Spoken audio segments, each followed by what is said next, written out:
Hello, this is my final project for Deep Learning course at Harvard Extension School. I was doing augmenting facial images to a cartoonish design, and I was wondering if you could just take a couple packages from Python and go ahead and turn a face within an image to a cartoon image. And for this project, I did segment out some of these processes into 4 different parts.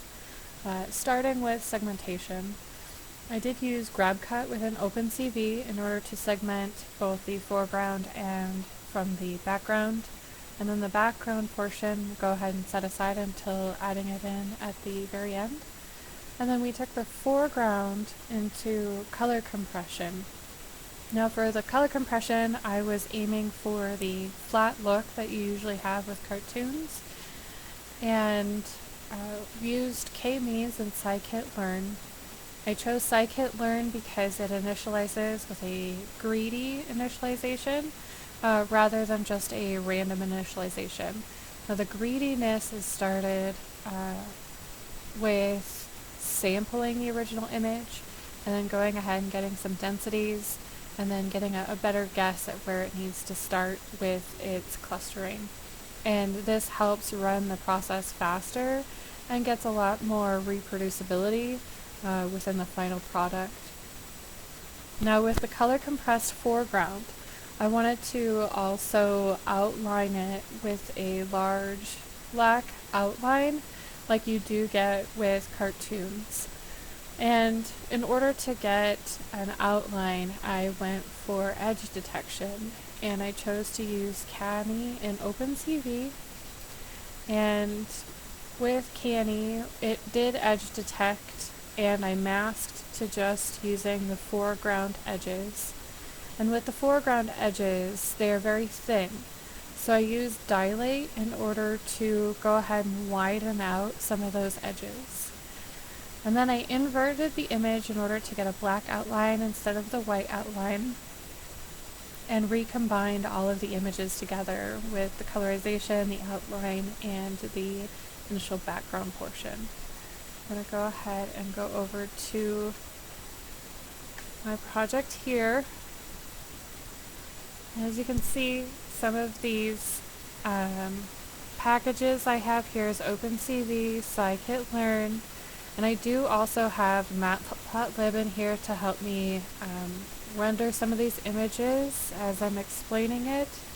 OpenCV ImShow does have some issues with closing the windows within the Jupyter Notebook and hanging it up.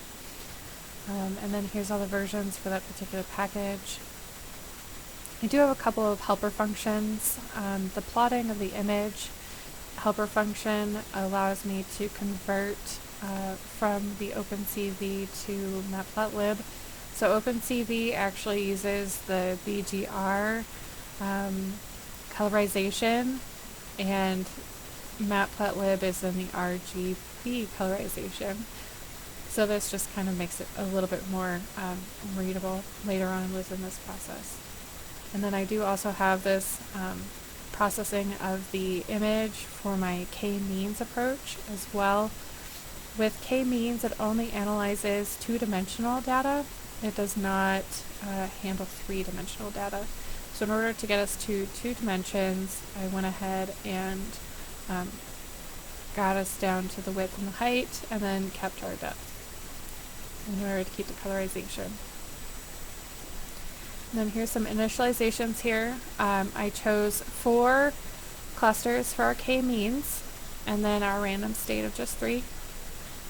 And here's our initial image here that we're going to be cartoonizing the face on. Now our first stop is with GrabCut. GrabCut will segment out, and you'll be able to mask your foreground from your background. This does look like a lot of input, but a lot of these are actually just empty arrays that are initialized up here. And then I did tell them to go ahead and run this process for 5 iterations. This was recommended from the tutorial within OpenCV. And one more thing is the rectangular selection. So this particular process does require some initial input on where you want it to look as far as the foreground and the background is concerned. And with that, I decided to just take the central 90% of the image, which is a lot. However, you can see it does cut off here at the top, and I'll talk a little bit more about that later at the end. And once you do get out your grab cut masking, the mask is actually going to contain numbers from 0 to 3. 0 and 2 correspond to your background and then your likely background, and then the 1 and the 3 correspond to your foreground. Now with the mask, you can go ahead and convert it to 3 dimensions, and then multiply your image, and you end up with your foreground. And then down here, I do have the side-by-side images of our initial image here with our grab cut foreground and our grab cut background. And so our background here is the thing that we're going to set aside until the very end, and we're going to focus solely on our foreground and augment that. And we're going to go back to our k-means is our first starting point here. And we set up the k-means object here with our set number of clusters to 4 and our random state. And then here is also where we pre-process that image into 2 dimensions instead of the 3 dimensions. And then we fit predict, getting out our content labels. And so this gives us 4 labels. So each bit of data has now a label attached to it. We can go ahead and get out our final compressed foreground image. And that would be this right here.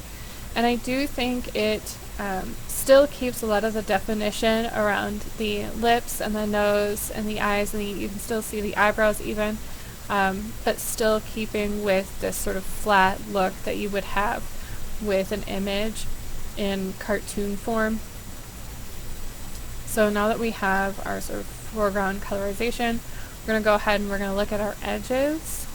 Now with the edges, I did use Canny, but I did convert the image to a gray image in order to sort of help the process of identifying these edges. Now Canny uses also 2 additional inputs, they're thresholds. The first threshold, the 100, is actually your hard and fast, please keep this edge request. So any intensity on the edges that are 100 or higher are going to be kept. And then the lower threshold here is your secondary threshold. The secondary threshold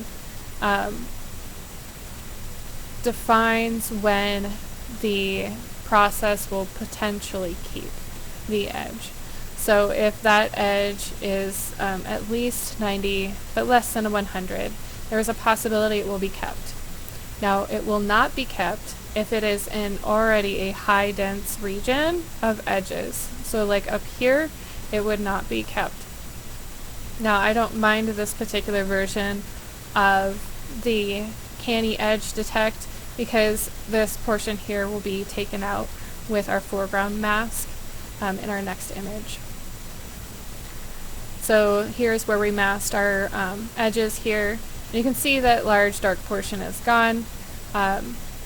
And now you can see the edges sort of defined around the face, but they're very, very thin. And I wanted to go ahead and widen out these lines, and I used OpenCV Dilate. And I went ahead and iterated it 5 times. If I widened it out any more iterations, I did feel like I was going to lose a lot of definition around the eyes here, and then also fill in the lips just a little too much.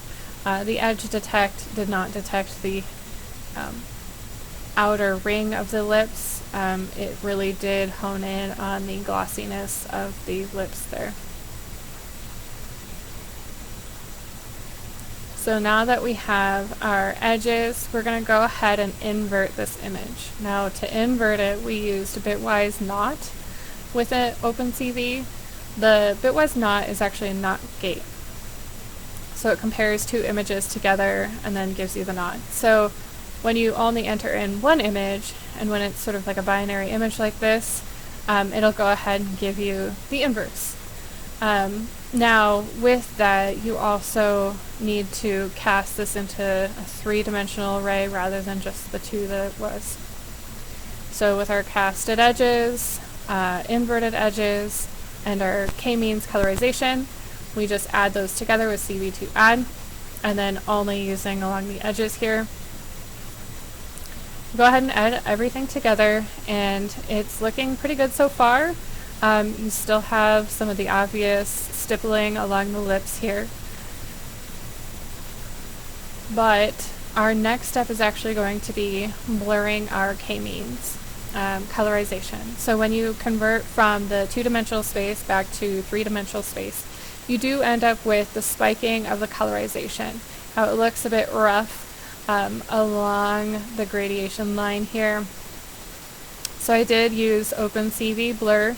I used a kernel size of 12 by 12 in order to get us to a more softer colorization here, to give it more of a painted look or a drawn in look. And again, I just added our blurred into our edges. And this is our background that we now add into our blurred k-means colorization along with our edges that we detected and whitened.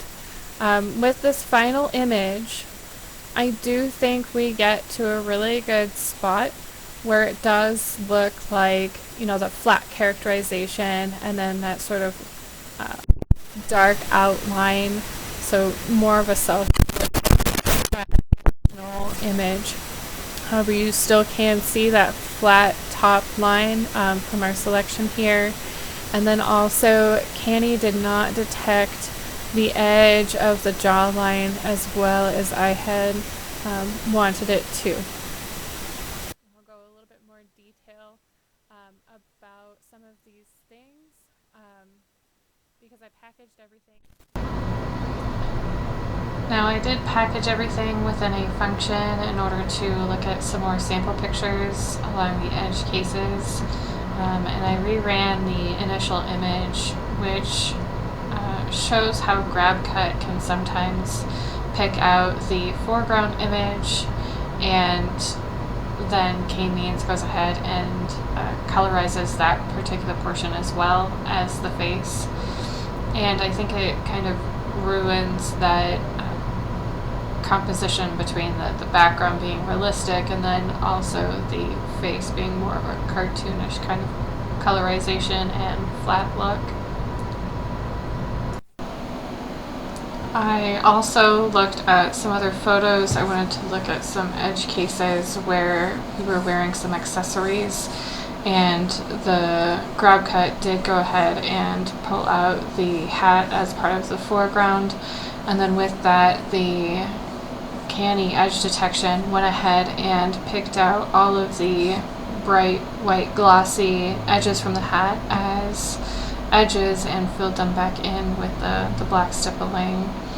And then I also looked at a close crop photo, so we were looking at the 90% of the image being cropped in for selection on your foreground and background, and I was concerned that it would go ahead and cut off some of the face and incorrectly label it as part of the background as well, which is what it does seem to have happened here with this particular iteration. It did not catch this jawline here, and that is one of the concerns that I have with the reproducibility of this project with multiple different photos. Thank you for listening.